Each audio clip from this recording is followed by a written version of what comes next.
મહિલા ધારાસભ્યોને મુખ્યમંત્રીએ રક્ષાબંધનની ભેટ આપી દરેક મહિલા ધારાસભ્યને વધારાની 2 કરોડની ગ્રાન્ટની જાહેરાત કરવામાં આવી છે। વિધાનસભામાં 14 મહિલા ધારાસભ્યને 28 કરોડની વધારાની ગ્રાન્ટ આપવાની જાહેરાત કરાઈ।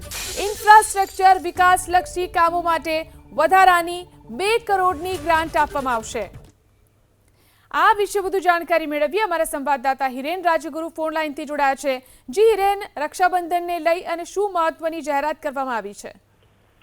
જો લગભગ આ ત્રીજું રક્ષાબંધન એવું છે કે રક્ષાબંધનની ભેટ સ્વરૂપે મુખ્યમંત્રી મહિલા ધારાસભ્યોને વધારાની ગ્રાન્ટ આપે છે। આ વર્ષે પણ દરેક મહિલા ધારાસભ્યોને ₹2 કરોડની વધારાની ગ્રાન્ટની ફાળવણી કરવામાં આવી છે। આ ગ્રાન્ટમાંથી મહિલા ધારાસભ્યો તેમના મત વિસ્તારમાં રોડ, રસ્તા, ઇન્ફ્રાસ્ટ્રક્ચર અને વિકાસલક્ષી કામો કરી શકે એ માટે થઈ અને તેમને આ ગ્રાન્ટ વધારાની આપવામાં આવી છે।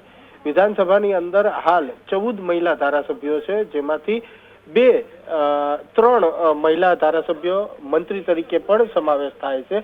તેમને પણ આ વધારાની ₹2 કરોડની ગ્રાન્ટ આપવામાં આવી છે। મહિલા ધારાસભ્યોને પ્રત્યેકને ₹2 કરોડની વિકાસલક્ષી ગ્રાન્ટ તેમના મત વિસ્તારોમાં રોડ, ઇન્ફ્રાસ્ટ્રક્ચર, વિવિધ વિકાસના કામો હાથ ધરી શકે એ માટે રાજ્યના મુખ્યમંત્રી ભૂપેન્દ્ર પટેલે આજે રક્ષાબંધનના આગલા દિવસે આ જાહેરાત કરી છે। મહિલા ધારાસભ્યોને ફાળવવામાં આવનારી આ વિશેષ ગ્રાન્ટનો ઉપયોગ તેમના મત વિસ્તારમાં મેં અગાઉ કહ્યું એમ રોડ, રસ્તાની માળખાકીય સુવિધા, વિકાસના કામો અને ઇન્ફ્રાસ્ટ્રક્ચર લક્ષી ગ્રાન્ટ તરીકે વાપરવાની રહેશે।